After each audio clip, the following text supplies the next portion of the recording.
Good morning. ये जो 66 की जो पुनः संयुक्त प्रारंभिक परीक्षा हुई थी 2020 में हुई थी, ये 14 फरवरी को हुई थी।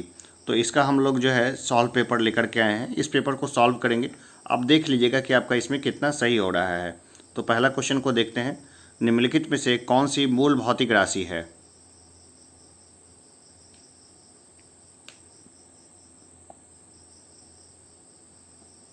पहला का देखें, निम्नलिखित में से कौन सी मूल भौतिक राशि है कि कौन सी है? बल, वेग, कार्य, इसमें से कौन सा है? या विद्युत धारा? मूल भौतिक राशि है विद्युत धारा।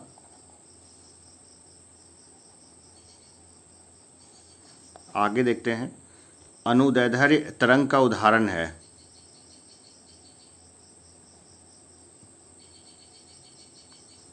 तो ये है ध्वनि तरंग। प्रकाश का वर्ण विक्षेपण संभव है। ये प्रिज्म द्वारा ये संभव है। किस तापमान पर सेल्सियस और फ़ारेनहाइट पैमाने मेल खाते हैं यानी बराबर होते हैं? तो ये है -40 डिग्री सेल्सियस पर। लेंस की क्षमता मापी जाती है। ये मापी जाती है डायोप्टर में। चिकित्सा स्थितियों का निदान करने के लिए MRI तकनीक का उपयोग किया जाता है। MRI में किसका उपयोग किया जाता है?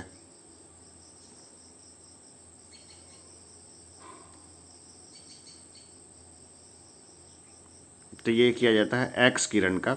MRI कभी भी बहुत अच्छा नहीं होता है, सुरक्षित भी नहीं होता है। चुंबक का ऐसे MRI में अगर देखा जाए तो चुंबक मैग्नेट करके वो सिस्टम शुरू होता है। तो चलिए यहाँ पे हमने जो की उठाया है उस की के अनुसार से जो इसका उत्तर है वो एक्स किरण है।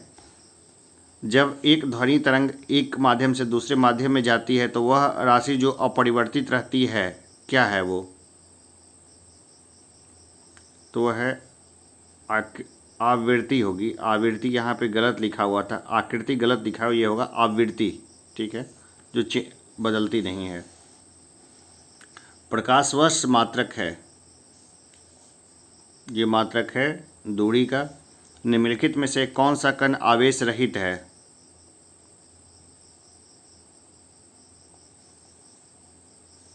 देखिए न्यूट्रॉन है ना, ये आवेश, इसमें कुछ नहीं होता है।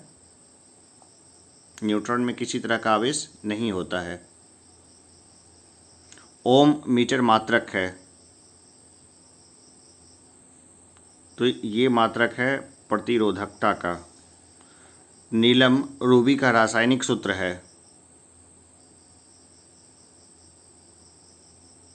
ये Al2O3। इस तरह के क्वेश्चंस आएंगे तो बहुत क्वेश्चन आपको छोड़ने भी पड़ेंगे एग्जाम में, तो परेशान नहीं होना है क्वेश्चन छोड़ने को लेकर के। पेट्रोल की गुणवत्ता को व्यक्त किया जाता है ऑक्टेन संख्या द्वारा। निम्नलिखित में से किसका गलनांक सबसे उच्च होता है? तो ये होता है बोरॉन का। एंटीबायोटिक दवा का उदाहरण है। तो देखिए ये है पेनिसिलिन। पेनिसिलिन जो है वो एंटीबायोटिक इसको माना जाता है। CNG का मुख्य घटक है। ये है CH4। CNG का मुख्य घटक है CH4। आगे हम लोग देखते हैं। अम्ल वर्षा के घटक हैं। अम्ल वर्षा के कौन से घटक हैं? 60 नंबर क्वेश्चन पे हम लोग हैं।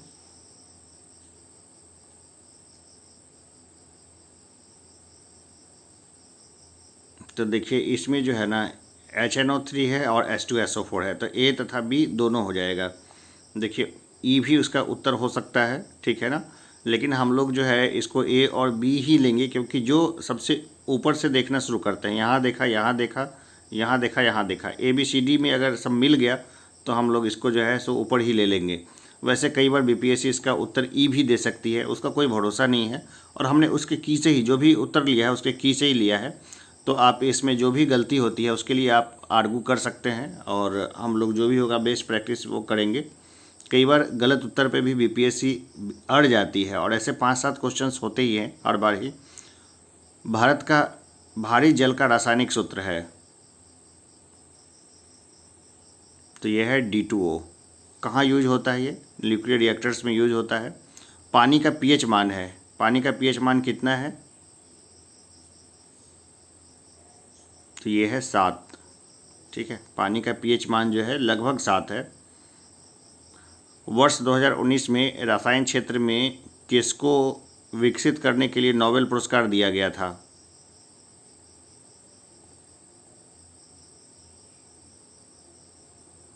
तो लिथियम आयन बैटरी को विकसित करने के लिए। अभी जो भी हमारी सभ्यता है उसमें प्रदूषण काफ़ी बढ़ रहा है। लिथियम आयन बैटरी एक तरह का भविष्य है इन फ्यूचर। प्राकृतिक रबर किसका बहुलक है?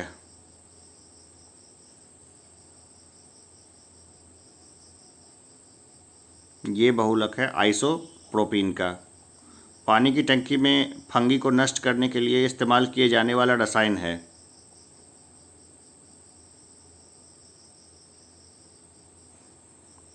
तो यह है कॉपर सल्फेट। निम्नलिखित में से कौन सा क्लोरोफिल का घटक नहीं है? तो देखिए कैल्शियम जो है वो क्लोरोफिल का घटक नहीं है, बाकी तीनों है, जैसे मैग्नीशियम, कार्बन, हाइड्रोजन, ये तीनों ही है। आगे हम लोग देखते हैं।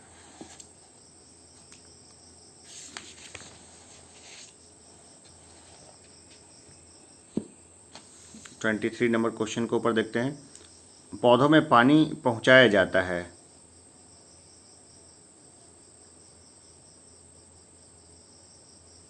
तो ये पहुंचाया जाता है जाइलम के द्वारा।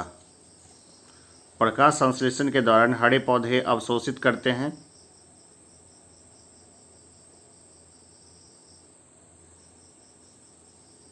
ये अवशोषित करते हैं CO2 यानी कार्बन डाइऑक्साइड। ऑक्सीजन अनुपस्थित होता है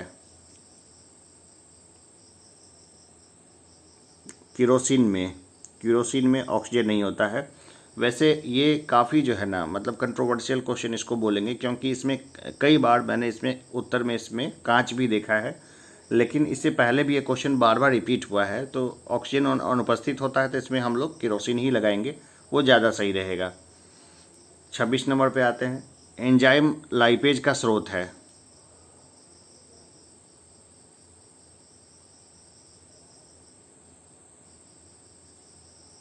तो ये है अग्नाशय।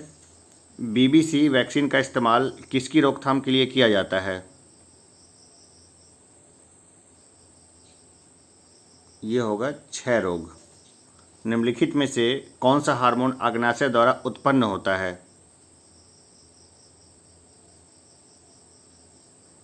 तो यह है इंसुलिन। अग्नाशय में इंसुलिन उत्पन्न होता है। इंसुलिन की कमी से मधुमेह नामक रोग होता है।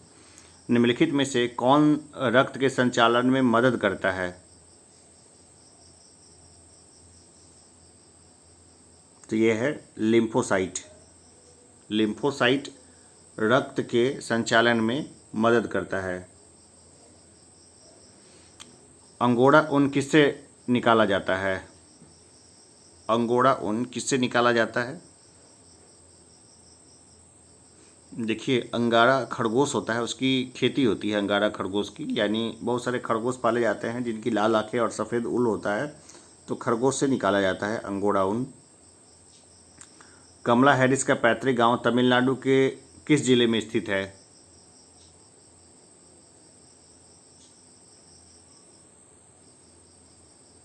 तो ये है तिरुबारूर। तिरुबारूर में कमला हैरिस का जो है वो पैतृक गांव है। अब वो उपराष्ट्रपति हैं अमेरिका की। सलीम अली चिड़ियाघर अभ्यारण्य कहाँ स्थित है? ये है गोवा में। बहुत बड़े पक्षी विशारद थे और वो सलीम अली, उन्हीं के नाम पर है ये।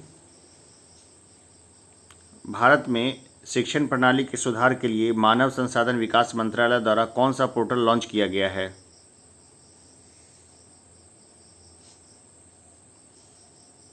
तो इसका नाम है सगुन। रूपसी हवाई अड्डा भारत के किस राज्य में स्थित है?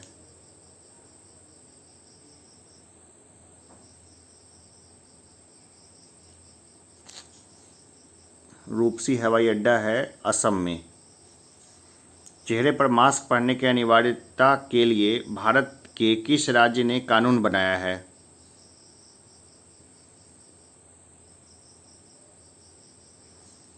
तो ये है राजस्थान। राजस्थान ने कानून बनाया है। राजस्थान में वैसे भी ह्यूमिडिटी कम है तो वहाँ ज़्यादा समस्या नहीं है मास्क लगाने पे, लेकिन बिहार जैसे जगहों पे तो ह्यूमिडिटी का काफ़ी प्रभाव होता है, मास्क लगाना बहुत दुखदाई हो जाता है। बीज बचाओ आंदोलन यानी बीज को बचाओ किस राज्य में शुरू किया गया? बीज बचाओ आंदोलन किस राज्य में शुरू किया गया है?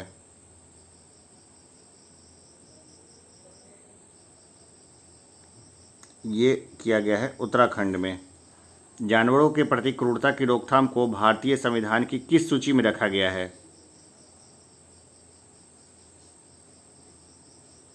ये रखा गया है समवर्ती सूची में, यानी कि राज्य और केंद्र दोनों इस पर कानून बना सकती है। राजस्थान में स्थित खेतरी खदान किसके लिए प्रसिद्ध है? खेतरी कॉपर माइंस, नाम ही है खेतरी कॉपर माइंस, आज से नहीं है, वर्षों वर्षों पुरानी है। तो इसमें खेतरी कॉपर, कॉपर यानी तांबा, तांबा की माइंस है यहाँ पर।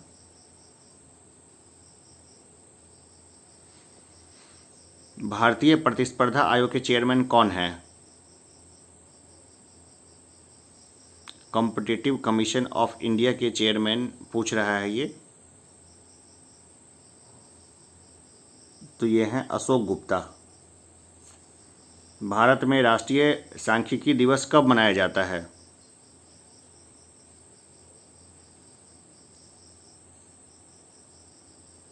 उनतीस जून को मनाया जाता है। अट्टू प्रवाल द्वीप किस महासागर में स्थित है?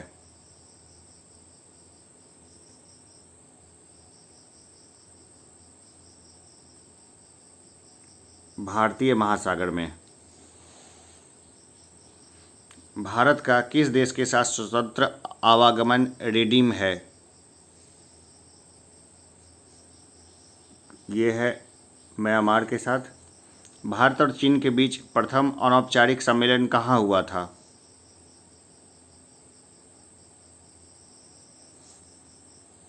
ये हुआ था वुहान में, जहाँ से वायरस फैला था ना, वहीं भारत और चीन के बीच प्रथम अनौपचारिक सम्मेलन हुआ था। निम्नलिखित में से कौन क्षेत्रीय वृहत आर्थिक भागीदारी का सदस्य नहीं है?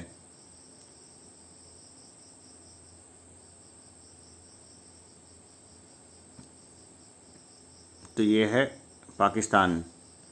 किस देश के साथ भारत 2+2 बैठक करता है? देखिए सबके साथ करता है, इसमें से जापान के साथ, अमेरिका के साथ और ऑस्ट्रेलिया के साथ। ट्रैक 1 से 5 कूटनीति क्या होती है?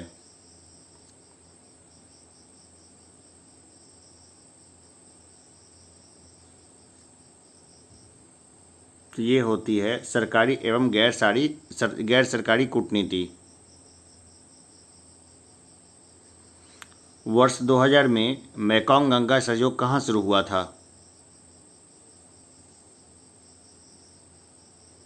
ये हुआ था लाओस में। किस देश का अहमदाबाद के साथ सिस्टर स्टेट संबंध है?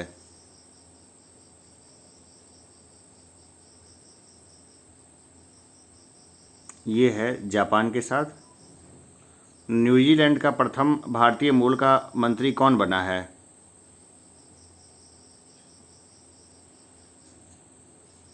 तो ये हैं Priyanka Radhakrishnan. World economic outlook index कौन प्रकाशित करता है?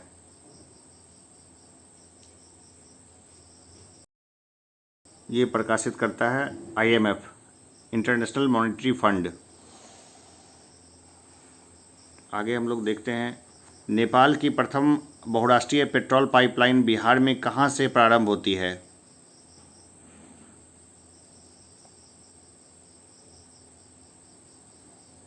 ये प्रारंभ होती है मोतीहारी से। बिहार में प्रथम समेकित चेकपोस्ट कब स्थापित किया गया था?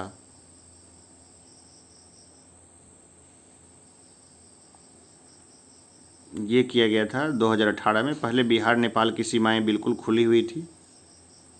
अंतर्राष्ट्रीय बॉक्सिंग फेडरेशन का मुख्यालय कहाँ है?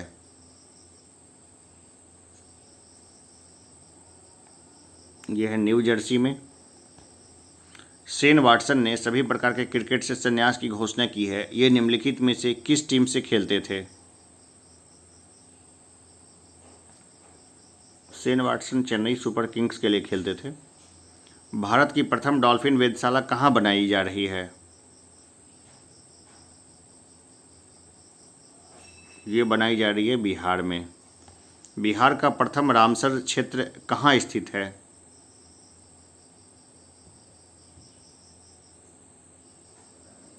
ये है कांवड़ झील, बेगूसराय जो है ना, प्रथम रामसर क्षेत्र है। 2020 फिडे के सर्वप्रथम ऑनलाइन शतरंज ओलंपियाड के विजेता कौन है? ये है भारत और रूस। इटालियन ग्रैंड प्रिक्स 2020 के विजेता कौन है? ये हैं पियरे गैसली। वन मोर थिंग नामक कार्यक्रम किसने आयोजित किया था? चलिए इसका उत्तर यहाँ देख लें। इसका उत्तर होगा डी, एप्पल ने आयोजित किया था ये one more thing. I am no मसीहा के लेखक कौन है? भाई बड़ी फेमस किताब है, सोनू सूद ने लिखी है, ठीक है ना। आई एम नो मसीहा किसने लिखी है? तो ये लिखी है सोनू सूद ने। प्रथम मानव जीवाश्म भारत की किस नदी घाटी से प्राप्त हुआ था?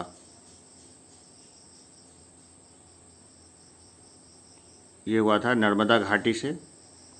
भारत में पहले साम्राज्य की स्थापना किस शासक द्वारा की गई थी?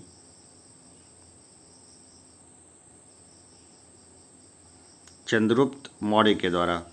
बुद्ध की प्राचीनतम प्रतिमा किस शैली में प्राप्त होती है?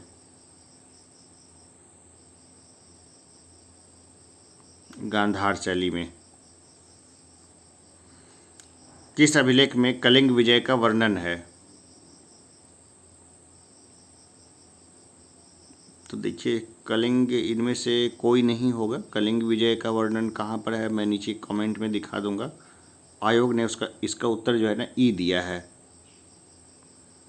सल्तनत काल में सार्वजनिक वितरण प्रणाली किसने प्रारंभ की थी?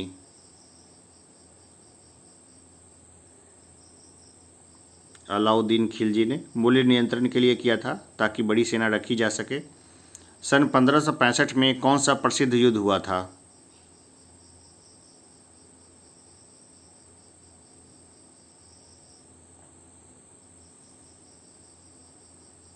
तो ये हुआ था तालीकोटा का युद्ध। 65 का उत्तर होगा डी, तालीकोटा का युद्ध हुआ था। किसके किसके बीच हुआ था? राम राय, सदाशिव और वो जो तीन वो जो मुस्लिम्स वगैरह जो लड़े थे वही तालीकोटा का युद्ध था, जिसमें कि जो वो वंश था ना वो जिसमें जैसे कृष्णदेव राय, तुलु वंश जिससे वो बिलोंग करते थे, वंश खत्म हो गया था। दीन इलाही किसके द्वारा प्रारंभ किया गया था? अकबर के द्वारा दीन इलाही प्रारंभ किया गया था। अष्टप्रधान मंत्रिपरिषद किसके राज्य प्रबंध में सहायता करती थी? शिवाजी के। मराठा भी उत्तर हो सकता था, शिवाजी ज़्यादा सही है। भारत में प्रथम गवर्नर जनरल कौन था?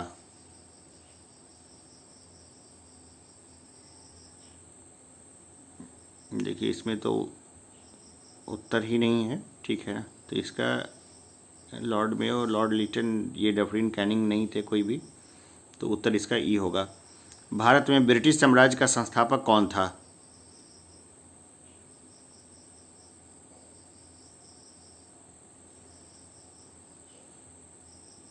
भारत में ब्रिटिश साम्राज्य का संस्थापक कौन था? ये था रॉबर्ट क्लाइव। 1857 की क्रांति सर्वप्रथम कहाँ से प्रारंभ हुई थी?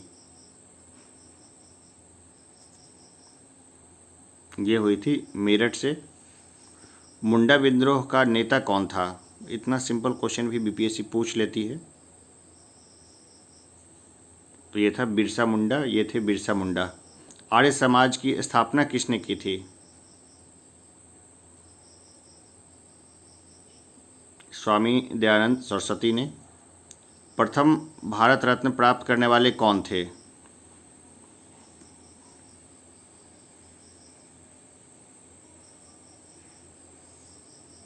तो ये थे एस राधाकृष्णन।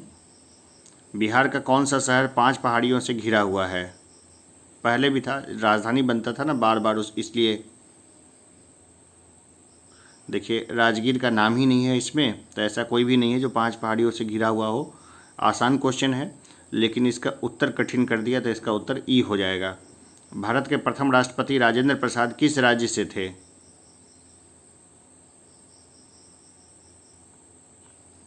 ये थे बिहार से। बिहारी छात्र सम्मेलन का 16वां अधिवेशन कहाँ हुआ था?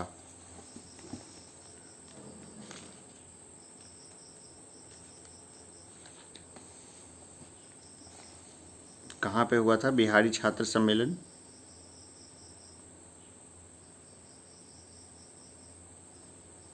ये हुआ था हजारीबाग में। बिहार के बिरांद नामक पुरास्थल की प्राचीनतम संस्कृति है। बिहार में बिरांद नामक पुरास्थल की प्राचीनतम संस्कृति है। चिरांद रहता तो ज़्यादा अच्छा रहता, यहाँ बिरांद लिखा हुआ है, ठीक है ना, कंफ्यूज नहीं होइएगा। तो ये है नवपाषाणिक संस्कृति की। बाबा ठाकुर दास ने पटना में किस सोसाइटी की स्थापना की थी?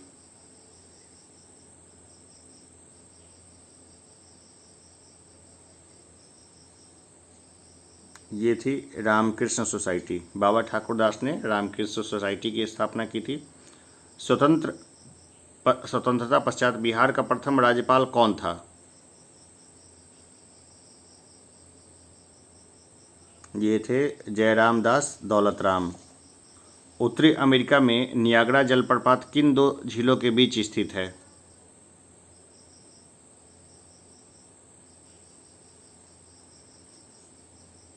ये है ऑन्टारियो झील और इरी झील। निम्नलिखित में से कौन सा जोड़ा बेमेल है? जो बेमेल है वो बताना है। तो देखिए मसाई मध्य पूर्वी अफ्रीका ये सही है, सकाई मलेशिया ये भी सही है, बेडोइन अरबी प्रायद्वीप ये भी सही है, किर्गिज मध्य एशिया ये भी सही है। तो इसका उत्तर ई हो जाएगा। बेमेल एक भी नहीं है इसमें, सभी सुमेल हैं। एग्जामिनेशन में तो थोड़ा कठिन लगता है ऐसे करना। निम्नलिखित में से कौन सा एक जर्मनी का कोयला क्षेत्र नहीं है?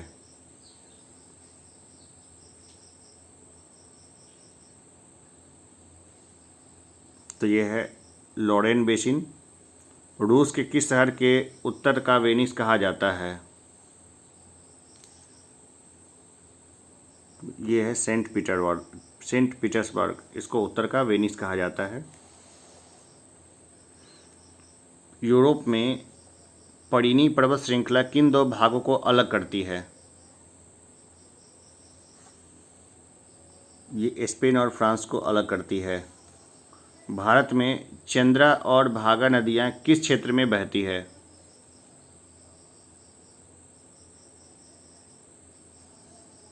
ये लाहौल में ये बहती है। चंद्रा और भागा जो नदियाँ हैं वो लाहौल में बहती है, अभी चर्चा में भी थी काफ़ी। चंबल नदी पर राणा प्रताप सागर जल विद्युत परियोजना किस राज्य में स्थित है?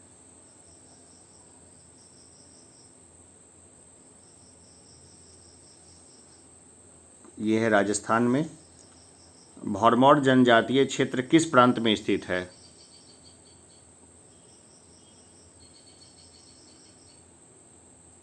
ये हिमाचल प्रदेश में। जवाहरलाल नेहरू बंदरगाह किस राज्य में स्थित है? ये है महाराष्ट्र में। नहावा शेवा भी वहीं पर है। निम्नलिखित में से भारत का कौन सा राज्य तांबे का सबसे बड़ा उत्पादक है?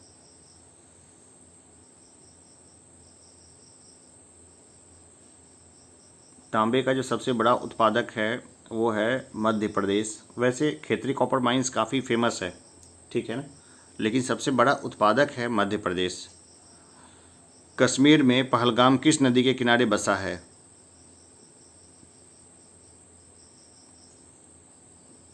ये है लीटर नदी के किनारे बसा है।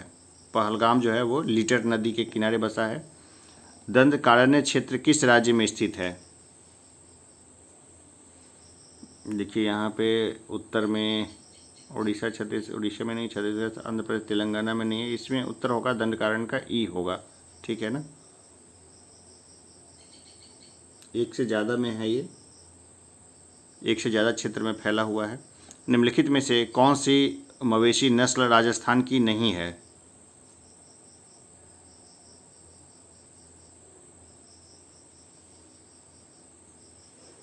तो देखिए हल्लोकर, की में हल्लोकर दिया हुआ है, ठीक है ना, ये राजस्थान की मवेशी नस्ल नहीं है। 2011 में बिहार के कितने जिलों में 10 लाख से कम जनसंख्या थी?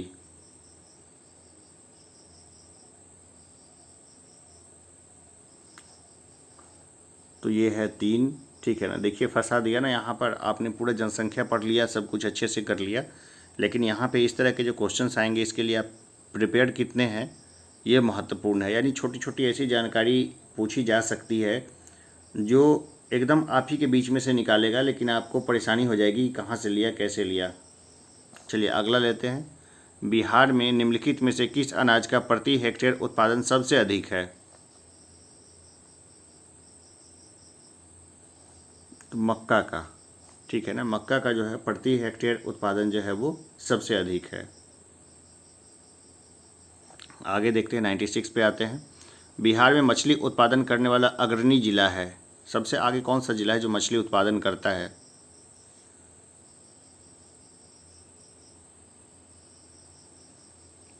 दो जिले हैं, मधुबनी और दरभंगा, खूब तालाब है वहाँ पर। उत्पादन क्षेत्र की दृष्टि से बिहार में शीर्ष श्रेणी रैंकिंग की दालें कौन सी हैं?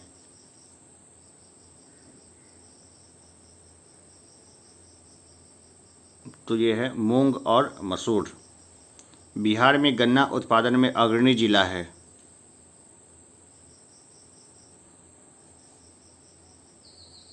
ये है पश्चिमी चंपारण। बिहार के किस जिले में सबसे अधिक नहर सिंचित क्षेत्र है?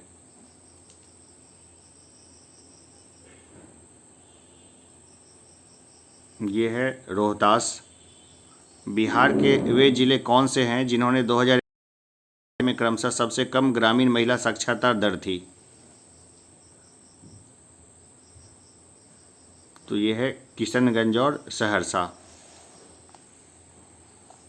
भारतीय राष्ट्रीय कांग्रेस के द्वितीय मुस्लिम अध्यक्ष कौन थे?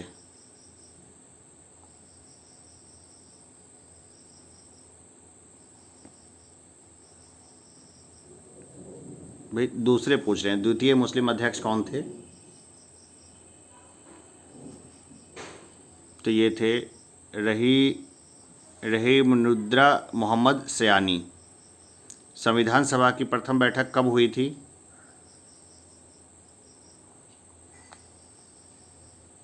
9 दिसंबर 1946 को। भारत के राष्ट्रपति के चुनाव मंडल में कौन कौन सम्मिलित होते हैं?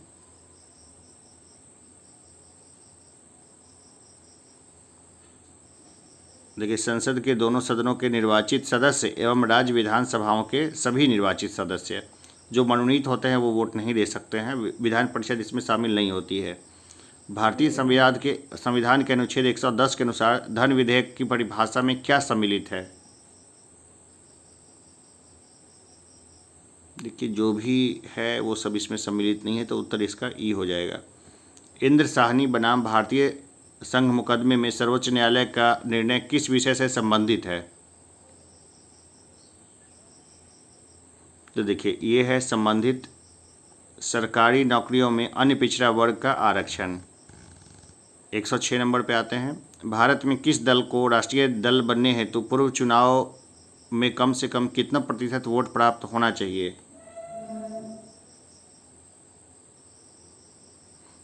तो देखिए इसमें जो भी है ना, जो भी है वो सही नहीं है, तो इसलिए इसका उत्तर जो होगा वो ई हो जाएगा। 108 नंबर पे आते हैं। कटौती प्रस्ताव का उद्देश्य क्या होता है?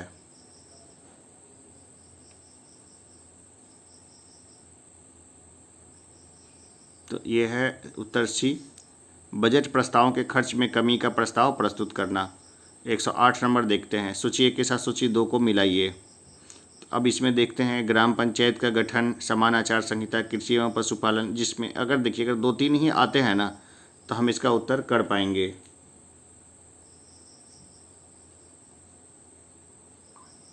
और इसमें तो कोई सा भी मैचिंग नहीं हो रहा है, ठीक है, तो इसलिए इसका उत्तर जो है वो ई हो जाएगा। ई की में भी ई ही दिया हुआ है। निम्नलिखित में से किस संवैधानिक संशोधन अधिनियम द्वारा मंत्रिपरिषद की संख्या लोकसभा के कुल सदस्यों के 15% की सीमा तक निर्धारित की गई है? तो यह है 51वां संवैधानिक संशोधन अधिनियम 2003। 110 में देते हैं सूची 1 को सूची 2 से मिलाइए। ठीक है, इसमें भी वही है कि हम लोग देखते हैं 110 नंबर में कौन सा सही रहेगा।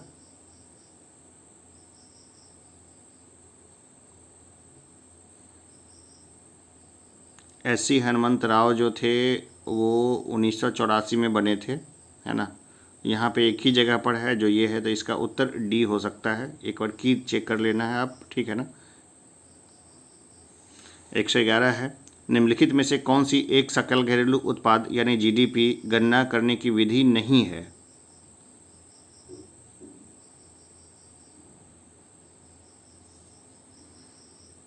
तो यह है ह्रासमान लागत विधि। भारत में राष्ट्रीय आय का आंकड़ा यानी डेटा निम्नलिखित में से कौन सा कार्यालय का संस्थान जारी करता है?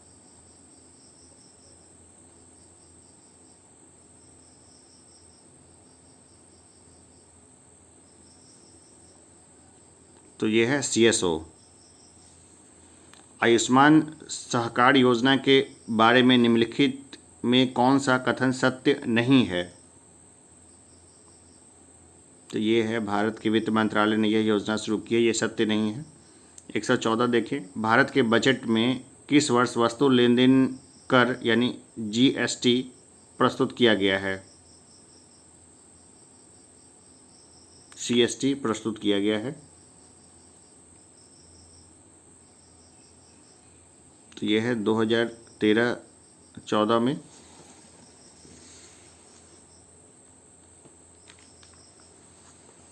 चलिए 115 नंबर क्वेश्चन पे आते हैं। निम्नलिखित देशों को की HDI यानी ह्यूमन डेवलपमेंट इंडेक्स 2019 रैंकिंग के आरोही क्रम में संबंधित कौन सा एक सत्य है, ये बताना है।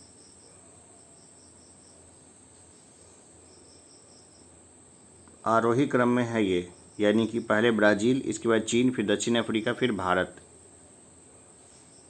ह्यूमन डेवलपमेंट इंडेक्स में है ये।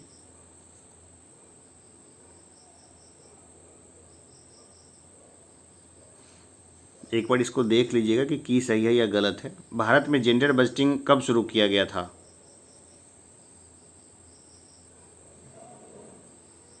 ये किया गया था केंद्रीय बजट 2005 और 6 में। PM केयर्स कोष के बारे में कौन सा कथन असत्य है? देखिए इसमें जो भी हैं सब सही हैं सारे, तो इसका उत्तर ई हो जाएगा। आप सबको पढ़ के देख लिए, जैसे कि PM केयर्स में क्या है कि ट्रस्टी नियुक्त किया गया कोई भी व्यक्ति निःशुल्क रूप से कार्य करेगा, ये सही है। इस कोष में पूरी तरह से व्यक्तियों संगठनों से स्वेच्छा योगदान होता है, बिल्कुल ये भी सही है। इसका प्राथमिक उद्देश्य किसी भी प्रकार की आपात या संकट की स्थिति से निपटने और प्रभावितों को राहत प्रदान करना है, ये भी सही है। इसे कोई बजटीय सहायता नहीं मिलती है, ये भी सही है। दान पे ही चलता है ये। भारत के राज्यों को वर्ष 2018-19 के चावल उत्पादन के सही आरोही क्रम में चुनिए।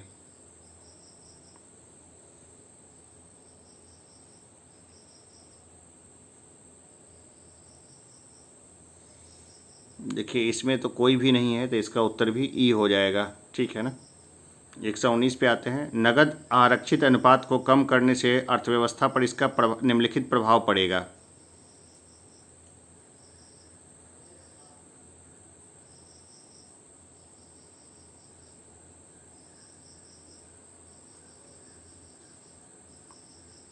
देखिए इसका क्या प्रभाव पड़ेगा, तो इसका उत्तर जो है ना वो सी हो जाएगा। 1 2 3 4 सब हो जाएंगे, ठीक है ना। मैं एक बार सब बता देता हूँ क्या होगा।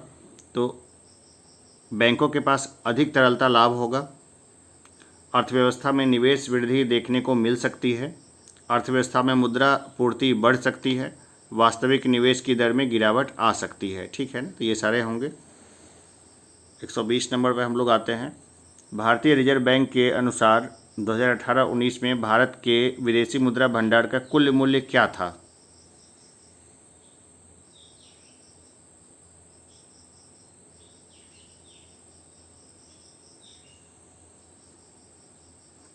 भाई ये आंकड़े तो रटने पड़ते हैं। 41,000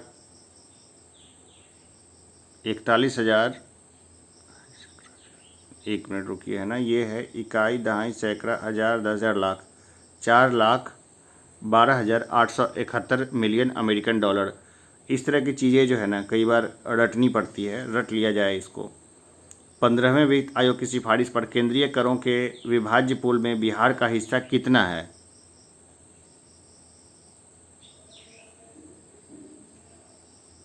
तो ये है 10.06%, 10.06% बिहार अर्थव्यवस्था की विकास दर वर्ष 2018-19 में स्थिर कीमतों पर क्या थी?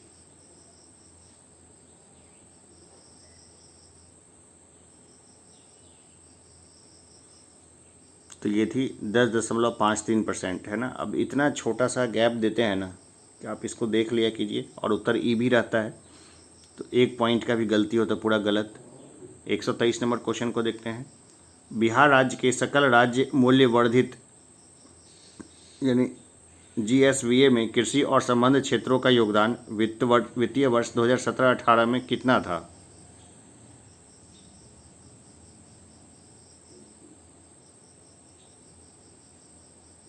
भाई इसमें तो कोई सा भी नहीं लग रहा है, तो ये हो जाएगा ई, इसका उत्तर हो जाएगा। भाई इसने बहुत समय खराब किया होगा स्टूडेंट्स का। 124 पे आते हैं। वर्ष 2019 में बिहार राज्य में बिजली क्षमता की उपलब्धता क्या थी?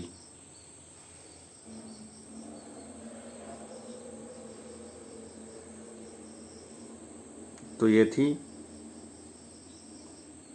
4,767 मेगावाट। किस खाद्यान्न उत्पादन के लिए बिहार को कृषि कर्मण पुरस्कार 2017-18 मिला?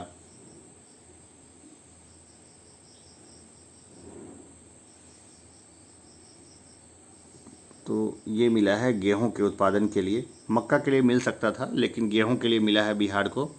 तो कृषि कर्मण पुरस्कार 2017-18 किसके लिए मिला है? तो गेहूं के लिए मिला है।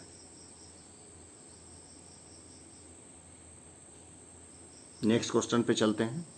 सन 1902 ईस्वी में लॉर्ड कर्जन ने 2 भारतीय सदस्यों को सम्मिलित करते हुए एक विश्वविद्यालय आयोग गठित किया, वे कौन थे? तो देखिए 2 लोग थे। तो इसका ये सर सैयद हुसैन बिलग्रामी थे और न्यायमूर्ति गुरुदास बनर्जी थे। भाई ऐसे क्वेश्चंस भी आते हैं। कुंवर सिंह जगदीशपुर में कब प्रविष्ट हुए थे? एकदम डेट पूछ लिया गया है। डेट से मैं हमेशा हटकता हूँ, याद नहीं होते ये, लेकिन चलिए इसको थोड़ा एलिमिनेट करके तो हो ही जाएगा। तो 22 अप्रैल 1858 को वो प्रविष्ट हुए थे और वापस आ गए थे 22 अप्रैल 1858 को।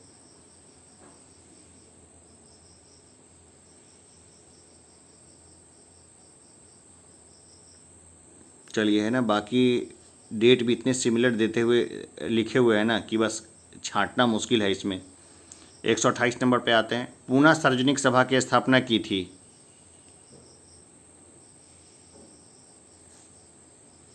1870 ईस्वी में महादेव गोविंद रनाडे ने। भारतीय राष्ट्रीय कांग्रेस के द्वितीय सम्मेलन के कितने मुस्लिम प्रतिनिधियों ने भाग लिया था?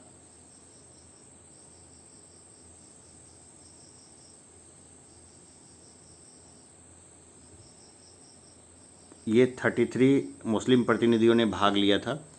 चंपारण आंदोलन मुख्यतः किसके विरोध में था?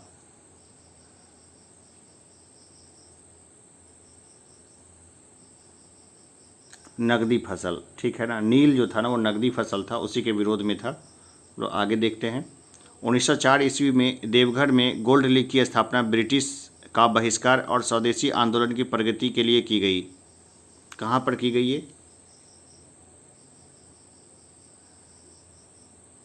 ये की गई थी बिहार में। 1885 ईस्वी में WC बनर्जी द्वारा इंगित भारतीय राष्ट्रीय कांग्रेस के निम्नलिखित उद्देश्यों में से कौन सा एक नहीं था?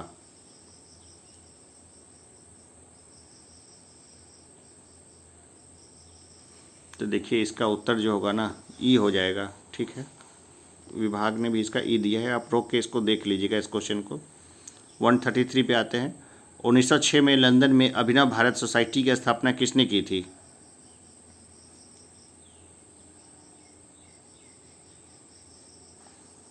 ये की थी अभिनव भारत की विनय दामोदर सावरकर ने। मित्र मेला को ही कन्वर्ट कर दिया था। भारत छोड़ो आंदोलन के दौरान बकड़ी का टापू में अखिल भारतीय आज़ाद दस्ता का गठन किया था।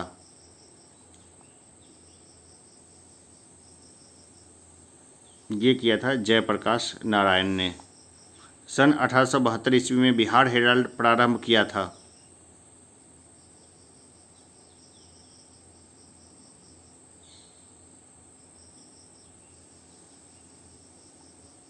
ये किया था बाबू गुरु प्रसाद सेन ने।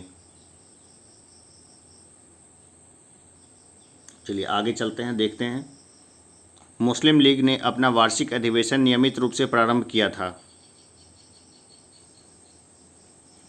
ये किया था 1925 में।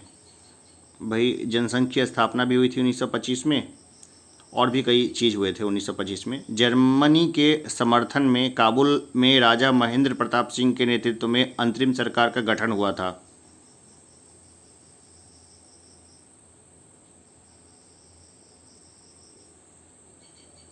ये हुआ था गदर आंदोलन के दौरान।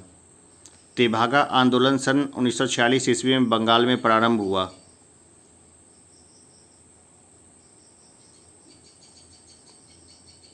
किसान सभा के नेतृत्व में। किसने कहा जब तक यह तीसरी शक्ति अथवा इंग्लैंड यहाँ से हमारे सांप्रदायिक मतभेद हमें परेशान करते रहेंगे? और 139 नंबर क्वेश्चन है, किसने कहा जब तक यह तीसरी शक्ति अथवा इंग्लैंड यहाँ है हमारे सांप्रदायिक मतभेद हमें परेशान करते रहेंगे? तो देखिए इसमें तो ऐसे कोई नहीं है, ठीक है ना। इनके नाम मैं नीचे में बता दूंगा। आयोग ने भी इसका उत्तर ई माना है, इनमें से कोई नहीं। 1934 ईस्वी में कांग्रेस सोशलिस्ट पार्टी की स्थापना की गई थी।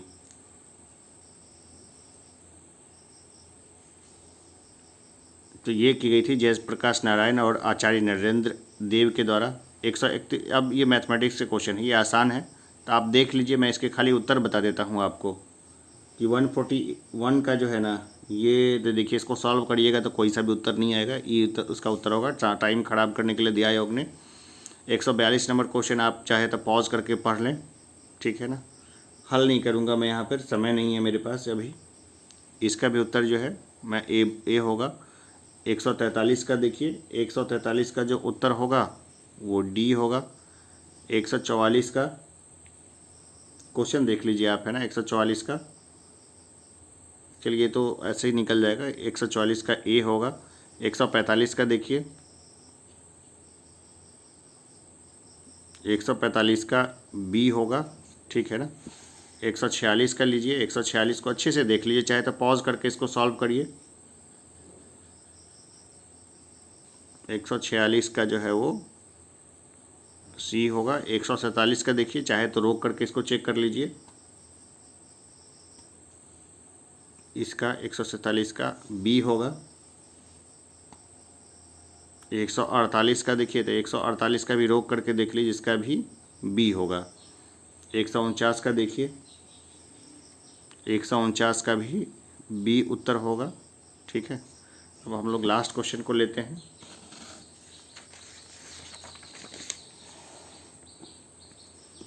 एक 150 नंबर क्वेश्चन को लेते हैं, ठीक है ना। 150 का जो है वो ए होगा, ठीक है।